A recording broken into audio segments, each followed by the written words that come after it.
Começa mais uma edição do JR 15 Minutos, o podcast da Record TV que aprofunda as notícias que mais mexem com a nossa vida. Depois de voltar a cobrar impostos federais sobre a gasolina e o etanol, o governo quer agora mudar as regras que definem o preço dos combustíveis fixado pela Petrobras. Com o retorno da cobrança dos impostos federais sobre os combustíveis, os preços nos postos já estão mais altos em todo o país.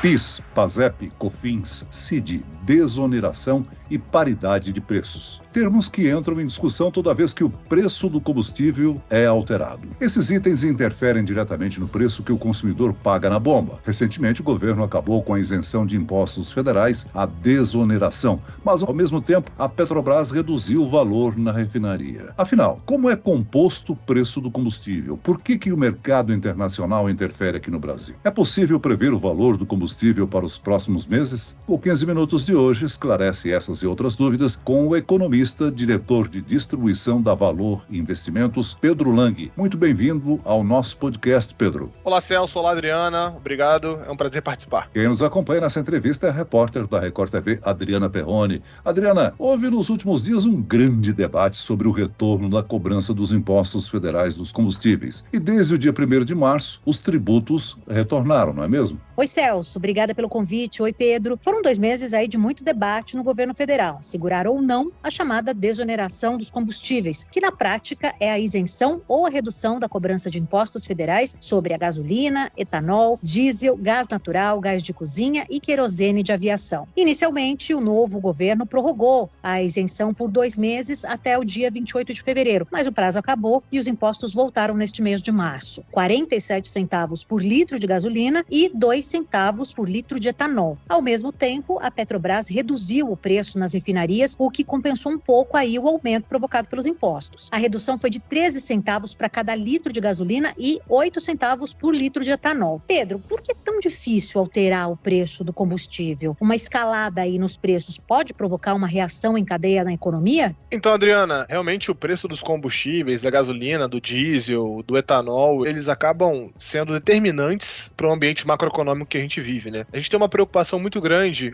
que com o retorno dos tributos federais e estaduais que hoje não estão incidindo sobre o preço dos combustíveis, a pressão inflacionária que volta a ser exercida na economia possa justificar e possa fortalecer ainda mais a tese do Banco Central de manter os juros mais altos. Então existe sim uma preocupação muito grande com relação à volta da oneração, né? A volta da cobrança desses impostos, o aumento no preço da gasolina e os efeitos em cadeia que a gente tem desses aumentos nos preços dos combustíveis, nos produtos que a gente acaba consumindo no nosso dia a dia. E é sim muito difícil alterar o preço para baixo, ainda mais num cenário em que a commodity, que o petróleo, ele opera em alta já há alguns meses, já mais do que 12 meses, na verdade. Então realmente a gente tem tido que ser criativo aqui para poder lidar com essa situação e realmente o preço na bomba, ele não tem cara de que vai ceder, pelo menos no curto prazo. Ô Pedro, por que o imposto maior é cobrado em cima da gasolina e o etanol recebeu uma taxa menor? Por que essa escolha? Quando a gente olha para o etanol em relação aos outros combustíveis, principalmente o diesel e a gasolina, a gente percebe que o etanol, ele é um combustível muito mais limpo. O governo, com essa cabeça de uma agenda de descarbonização, pensando com uma agenda um pouco mais pró-meio ambiente, decidiu diminuir a tributação relativa dos combustíveis que tem como base o etanol em relação aos outros combustíveis, como uma maneira de estimular o consumo desses combustíveis e mais do que isso, né? Estimular a indústria a se preparar para utilizar mais os carros flex, ou até mesmo os carros que são movidos exclusivamente a etanol. Obviamente, você diminuir a tributação relativa do etanol com os outros combustíveis é uma renúncia fiscal. Em algum momento vai ter que ser compensada ou por um aumento nesses outros combustíveis, até para desestimular, ou então em outras fontes de receita que o governo tem à disposição. Impostos federais, custos de extração, de distribuição, de venda. Pedro, explica para a gente como é formado o preço do combustível, por favor. O preço do combustível na bomba, ele tem alguns determinantes, né? Quando a gente olha para os combustíveis que são feitos à base de petróleo, a gente tem o início do processo, que é feito lá nas plataformas de petróleo. Esse produto no qual o Brasil é autossuficiente, hoje o Brasil ele retira mais petróleo do que ele precisaria, ele infelizmente não pode ser consumido na forma que é retirado. Então a gente extrai o petróleo lá nas plataformas continentais, até mesmo aqui no nosso território. Esse produto ele não pode ser consumido ainda, ele precisa ser processado. Infelizmente, apesar de termos capacidade de extração, a gente não tem autossuficiência em refino. Então a gente precisa mandar uma boa parte do combustível que a gente vai consumir lá para fora e recomprá-lo porque a gente não tem a capacidade de refinar esse produto e transformá-lo num combustível que a gente consiga utilizar. Esse é um dos primeiros problemas, né? A gente tem uma capacidade limitada de refino, a gente precisa recomprar esse combustível que a gente vendeu lá atrás por um preço maior, evidentemente, e acaba ficando suscetível às flutuações do dólar, além do preço da commodity. A Petrobras, ela, na maioria das vezes, importa o combustível, ela revende, e aí a gente vê o preço que sai da refinaria, e aí você tem toda uma cadeia. Dentro dessa cadeia de distribuição, você tem diversos momentos em que há incidência de impostos, estaduais e federais. Então, desde o petróleo que a gente tira lá da terra ou lá do mar, até o preço na bomba, a gente tem a tributação, como um fator que aumenta o preço do combustível, tributação estadual e tributação federal. A gente tem todos os atravessadores, as pessoas que acabam trabalhando na cadeia, tanto de distribuição quanto de venda dos postos de combustível, que acabam aumentando o custo disso. E a gente também tem a margem de lucro da Petrobras lá atrás, quando ela importa a gasolina e o diesel refinados e transmite isso para os empresários do meio do caminho. Então é uma cadeia complexa e a gente tem uma dificuldade hoje de refino que acaba nos colocando numa posição de desvantagem em relação a outras nações e que acaba tirando um petróleo a $100 o barril hoje, o próximo disso, lá do chão, e chega num preço de quase 10 vezes isso na bomba. Agora, Pedro, o preço final quem estabelece é o dono do posto, né? Cada empresa avaliando seus custos e também de olho no lucro estabelece o valor na bomba. E aí a gente nota uma diferenciação de preço praticado em São Paulo, no Rio de Janeiro e em outro estado, por exemplo, Minas Gerais. Por que isso?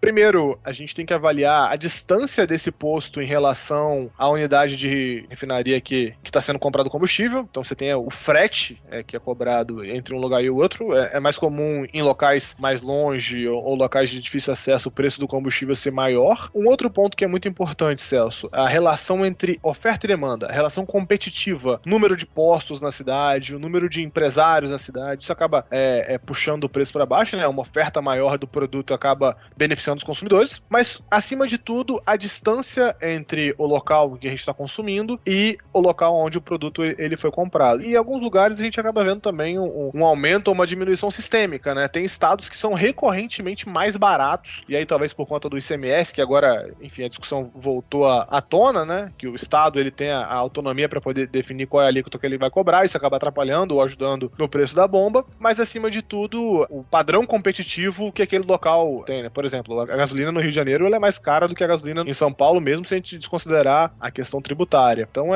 acaba tendo um componente também, vamos dizer assim, cultural do local que a gente está comentando. Pedro, com o fim da desoneração, o governo federal vai arrecadar aí quase 29 bilhões de reais só nesse ano, 2023. No ano passado, junto com a isenção de impostos federais, que já acabaram, houve também aí uma limitação da cobrança do ICMS, que é um outro imposto, e no máximo 18% por parte dos estados. O ICMS também aumentou para 2023? Ainda não, a gente vê uma pressão, inclusive, que os estados e municípios estão exercendo sobre a União, porque para eles é uma situação muito mais delicada. Os estados e municípios não têm a capacidade, principalmente os estados, né, não têm a capacidade de geração de receita que a União tem através de outras formas, tem uma capacidade tributária limitada. Essa desoneração ela acaba afetando muito o orçamento de estados, que acabam dependendo amplamente do repasse da União. Então, ainda não vemos na maioria dos estados brasileiros o retorno do ICMS. Então, o Ministério de Minas e Energia decidiu voltar com uma parte do tributo que foi retirado, inclusive considerando que, muito provavelmente, os estados e municípios voltarão a cobrar a alíquota de ICMS que haviam deixado de cobrar. Então, muito provavelmente, o combustível que a gente vai ver nas próximas semanas ainda vai subir de preço, porque a gente ainda tem que voltar a ter a alíquota do ICMS. E aí, como você colocou, Adriana, depende de estado para estado, mas a gente ainda não sabe em que momento isso vai acontecer. O fato é que o combustível volta hoje para os postos com a reoneração federal e a gente ainda tem que se preparar para o aumento de tributos estaduais que muito provavelmente vão vir na sequência. Agora, Pedro, a gente tem refinaria no Rio de Janeiro, a de Manguinhos, em Duque de Caxias, a gente tem a refinaria em Paulínia. O que elas refinam? Refinam exatamente o que a gente compra. Gasolina, diesel. O grande ponto é que a gente não tem a menor capacidade de atender a toda a demanda de combustível apenas com essas refinarias. Outro ponto que sempre está em discussão, Pedro, em relação ao combustível é a política de paridade de preços da Petrobras, que foi adotada pela empresa lá em 2016. Como é esse processo? A política de paridade, ela já teve diversas formas, né? A forma inicial era semanalmente o preço do combustível do mercado internacional subia ou caía, era ajustado na refinaria, e aí a gente via que tinha uma dificuldade de transmissão disso para a bomba, porque toda semana o posto teria que ficar atualizando. A refinaria até atualizava, mas o posto às vezes demorava um pouco mais quando o preço caía, às vezes era muito rápido quando o preço subia. A gente, enfim, viu algumas distorções nesse sentido. A política foi mudando conforme o tempo, e cada vez mais aceitou-se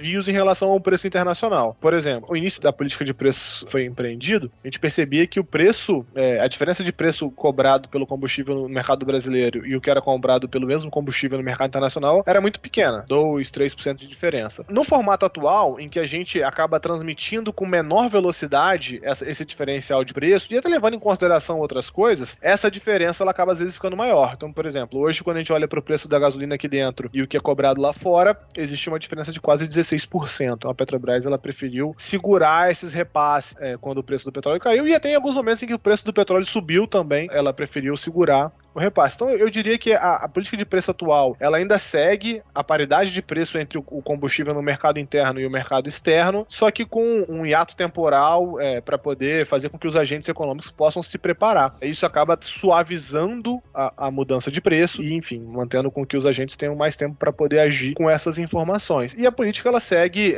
pautando o preço do combustível no mercado brasileiro com o preço que a gente paga por esse combustível quando importa ele já refinado. A Petrobras anunciou que vai levar para a Assembleia Geral de Acionistas, prevista para o dia 27 de abril, a proposta de pagamento de dividendos no valor de quase R$ 2,75 por ação. Um total de 35,8 bilhões de reais. Como é que funciona essa divisão de lucros, Pedro? Uma parte vai para o próprio governo, que é o maior acionista, não? Exato. O principal beneficiário da distribuição de dividendos da Petrobras é o próprio governo, né?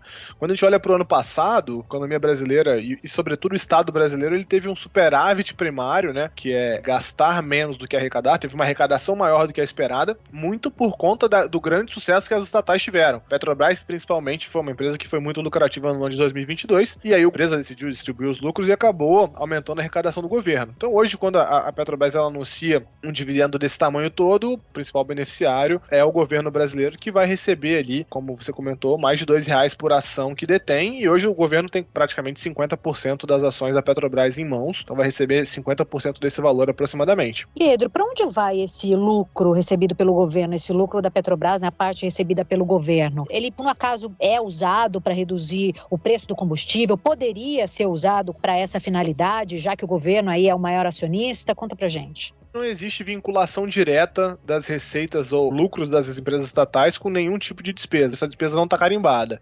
Na verdade, a despesa está carimbada por outros motivos, né? Porque o orçamento hoje ele é muito indexado, né? Mais de 90% do orçamento brasileiro de arrecadação, e até mesmo de dívida, ele já está carimbado lá ou para previdência, ou para investimentos, para saúde, para segurança, enfim, para o que quer que seja. Mas especificamente o dinheiro da Petrobras não tem nenhuma vinculação ainda com nenhum fundo de amortecimento do preço do combustível, por exemplo, como já foi ventilado. Hoje esse dinheiro ele vai para o caixa do governo e o governo usa como melhor entender ou como bem entender. Há uns 6 meses ou 9 meses, havia uma discussão que, na minha visão, é muito correta, da utilização de parte desses recursos para diminuir o impacto do preço do combustível na bomba ou diminuir as flutuações dos preços dos combustíveis, mas que ainda não foi colocado em prática, e eu espero que volte a ser discutida porque realmente faz bastante sentido e acaba beneficiando muito o consumidor. Ô Pedro, é impressão ou existe uma possibilidade do governo de compensar o caixa do governo com uma taxação nos dividendos dos investidores da Petrobras? O que foi discutido e que me parece que vai acontecer é, na verdade, a taxação da exportação de petróleo. E aí a Petrobras, inclusive, é a empresa que é menos afetada.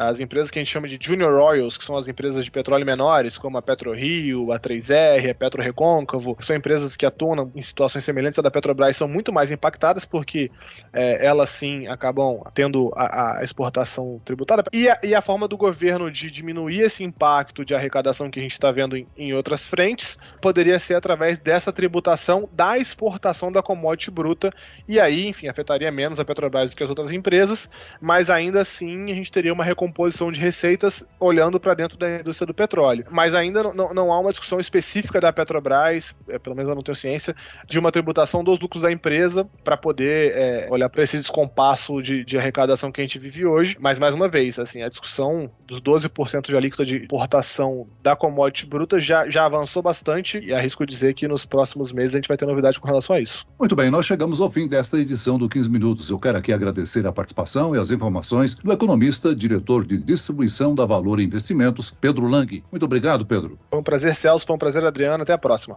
E agradeço a presença da repórter da Record TV, Adriana Perrone. Obrigado, Adriana. Eu que agradeço, Celso, pelo convite, pela participação e obrigada, Pedro. Um abraço. Esse podcast contou com a produção de David Bezerra e dos estagiários Fernando Russo, Lucas Brito e Kátia Brazão. Sonoplastia de Marcos Vinícius. Coordenação de conteúdo, Edvaldo Nunes e Deni Almeida. Direção editorial, Tiago Contreira. Vice-presidente de jornalismo, Antônio Guerreiro. E eu, Celso Freitas, te aguardo no próximo episódio. Até lá.